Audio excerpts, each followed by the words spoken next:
Hello and good morning, everyone, and welcome to your daily sit rep for Wednesday, the 8th of October, 2025. I'm your host, Mike Shelby.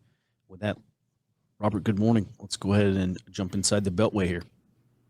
Good morning, Mike. So yesterday, the Office of Management and Budget drafted a memorandum, and they're arguing that furloughed federal workers are not guaranteed back pay when the government shutdown ends. According to this memo, Congress must explicitly fund federal employee retroactive pay in any spending bill that ends the shutdown. President Trump also said that the White House is apparently planning to be selective about who is going to get retroactive pay. And I think whether the intent of the White House, whether this is the intent or not of the White House, it looks like this has blown up any momentum on a deal to end the shutdown. We think Senator Angus King, who's an independent, is now saying he will not support the continuing resolution that's currently being voted on today. Mm-hmm. And then previously we've heard from Congress the shutdown is likely to extend through the 14th, and after that, TBA. Okay. Yep. Yeah. One other thing that you write about in this morning's report is air traffic controllers shut down some air traffic at the Nashville airport because of the government shutdown. So apparently some of these air traffic controllers are not being paid, or what's going on there? Yeah, so they're apparently the last day for one tranche of federal workers to get paid is going to be this Friday, and then there are going to be more waves of last paychecks starting next week. And the FAA issued a ground stop at Nashville when they cited staffing shortages for this, specifically of air traffic controllers. And there's also apparently flight delays, either ongoing or expected, at multiple airports because of these staffing shortages, and that includes Chicago O'Hare International, Dallas Fort Worth International, New Jersey's Newark Liberty International Airport, and in a regional airport in New Jersey that is what's called a relief airport for the New York airport in Teterboro, New Jersey. Mm-hmm. Interesting. All right. Speaking of that, there's been a lot of pushback and support for rank and file Democrats. I would note kind of the activist wing of the Democrat Party. They have really been pushing Schumer and Jeffries to not give in to Republicans. And there's apparently a Senate Democratic Political Action Committee that's now encouraging Schumer to do the same. Correct. This is the Senate Majority PAC, and it's linked to Senate Minority Leader Chuck Schumer. And in a memo they circulated yesterday, they told Democrats it would be a mistake to take any pressure off of Republicans by voting to end the government shutdown through the House bill that Senate Majority Leader John Thune is trying to get votes on for I think the sixth time today. And they said that Democrats are winning the shutdown public messaging campaign because this memo included polling showing that more likely 2026 voters blame Republicans than Democrats for the shutdown. Mm-hmm. All right. And then finally here, let's move on to ICE. Someone sent me basically it's an RFP, but ICE is looking for contract companies, specifically in intelligence or law enforcement. And they did not send this to us. It was sent to us by a friend. But apparently they are looking for contract companies to help find illegal aliens in the United States. And I just reading through the proposal, it looked like a lot of this was going to be done online. So I'm not at all surprised to see that ICE is building a social media surveillance unit. And I guess what they're going to try to find through geotagging or IP addresses or posts on social media, try to find some more of these illegal immigrants. Correct.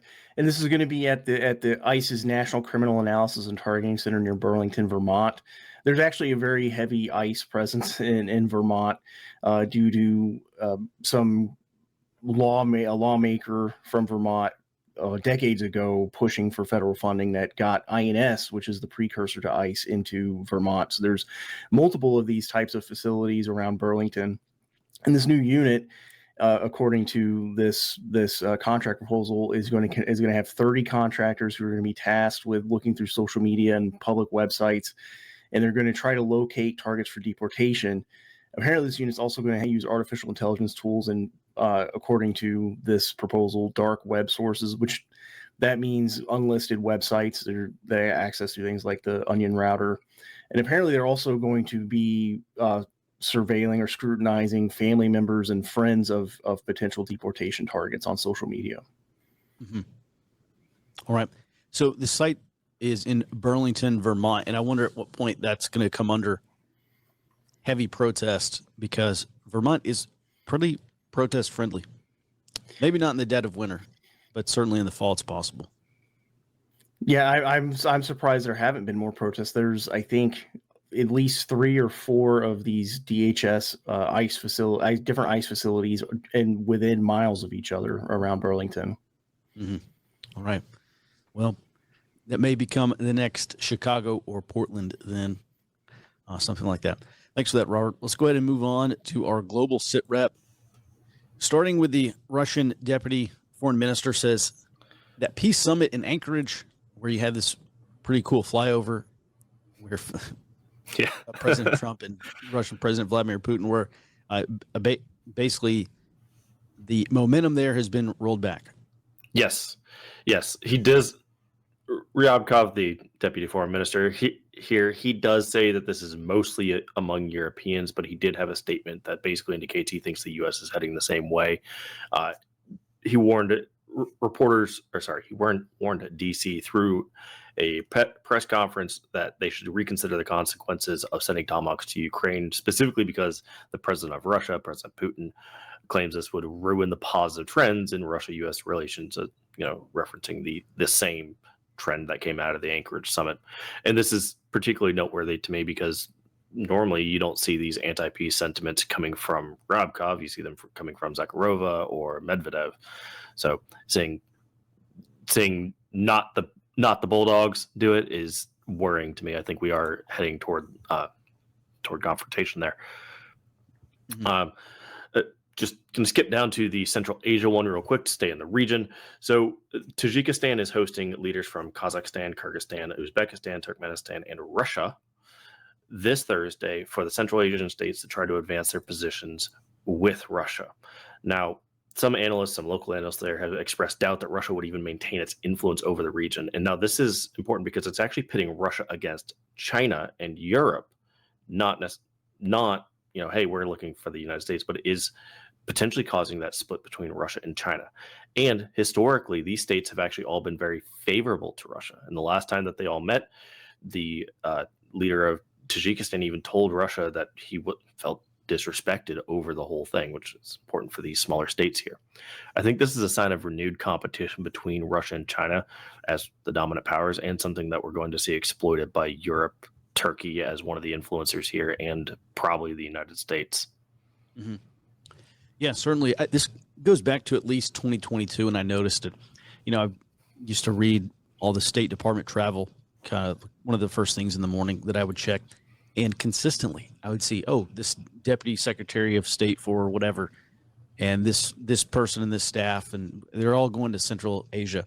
And it was pretty clear that we were trying to peel Central Asia. This was back in 22, trying to peel Central Asia away from Russia. And there's this very odd love triangle going on here between the United States, Russia, and China for increased influence over these Central Asian countries. Yep. And then moving over to Venezuela, the Venezuelan President Maduro, dismissed the New York Times reporting from yesterday that President Trump had ceased diplomatic outreach, saying that there are still some means of communication between the two administrations. Now, Maduro also dismissed the seriousness of a loss of communications, saying that Venezuela doesn't depend on gringos, Americans, but its own effort, love, and people. Now, I do want to point out this is the latest indicator I've seen in a trend that the Venezuelan officials don't seem to quite understand the seriousness of all the things they're doing as far as military preparedness goes. We've seen them really dismiss. We covered it with the accused F-35 incursions over its airspace. I've seen a lot of their posturing with the Navy. They seem to think they can take the naval force that's down there on it. I don't think they fully comprehend the seriousness of their situation right now, particularly if the Trump administration really is looking at a regime change. You would think that one of their big brother countries, well, in this case, Russia, you would think the Russians would impart on them maybe the seriousness of what's happening. I almost said it. It was almost tongue in cheek back in August that Venezuela was on regime change watch. One of the reasons for that is because Venezuela's pretty much the problem child of South America. I mean, really most of Latin America. And it sure seems like a lot of the instability and destabilization is coming from Venezuela. And it seems to me if the Trump administration can solve the Venezuela problem, and I'm not advocating for regime change, I'm just saying from their perspective, it may be destabilizing in the interim, but over the long term, if you could take out these gang and cartel networks and the drug networks that are coming from Venezuela, it sure seems like that could solve a large problem in that region. Colombia has elections coming up in May of next year. Colombia has been talking about basically a unity state. I mean, I would almost call it a unity state between Colombia and Venezuela. And that's Gustavo Petro, the president there in Colombia. And so it sure seems like if you could cut out this, really, it's like a pan-South American leftist movement that's probably being propped up by Cuba, definitely, and probably to some level Venezuela. If you can cut the legs out from underneath that, maybe you solve some problems over the long term in South America. So we'll see. Thanks for that, Jared. Anything to add there? Yeah, I do think that it would also solve a lot of issues for the Caribbean states. A lot of them have been seeking BRI, Chinese influence via the Belt and Road Initiative. If you can provide, not saying this is purely about oil, but Venezuela's got the largest oil reserves in the world. That is a factor. But if you could provide plenty of energy and stability to them, that helps solve a lot of the issues. Particularly, like if you're looking at Haiti, you can really start to actually make some ground there, and that secures the heart of Fortress America, which plays into much larger things that we've talked about plenty of other times on the show. Yeah, and of course, and you remove also a vector for Russian or Chinese influence through South America as well. All right, thanks for that, Jared. Let's go ahead and move on. 71 protests today. By the way, No King's Day 2.0 coming up on October the 18th, Saturday.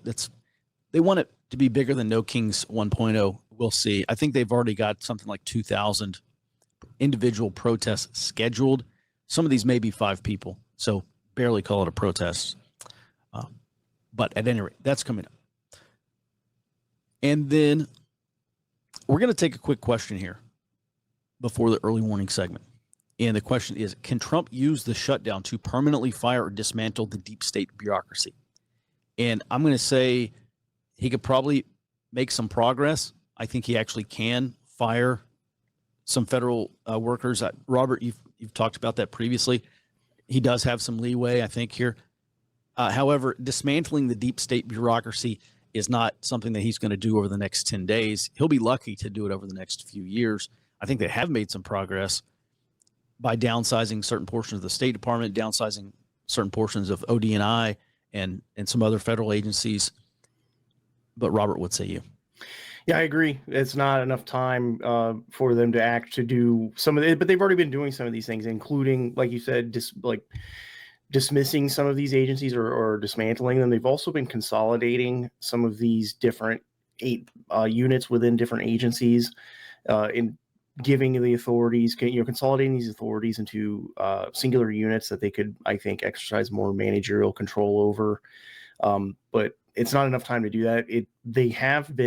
I have not seen yet any movement on, or at least publicly, on if they are moving forward with this reduction in force plan that Russell Vaught, the OMB director, has proposed.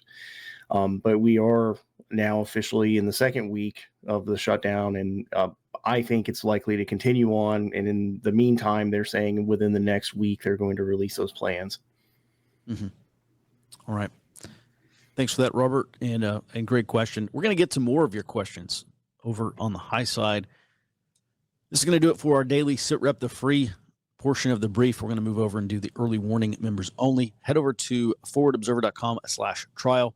Get the rest of this briefing and get access to the rest of your early warning membership over at forwardobserver.com.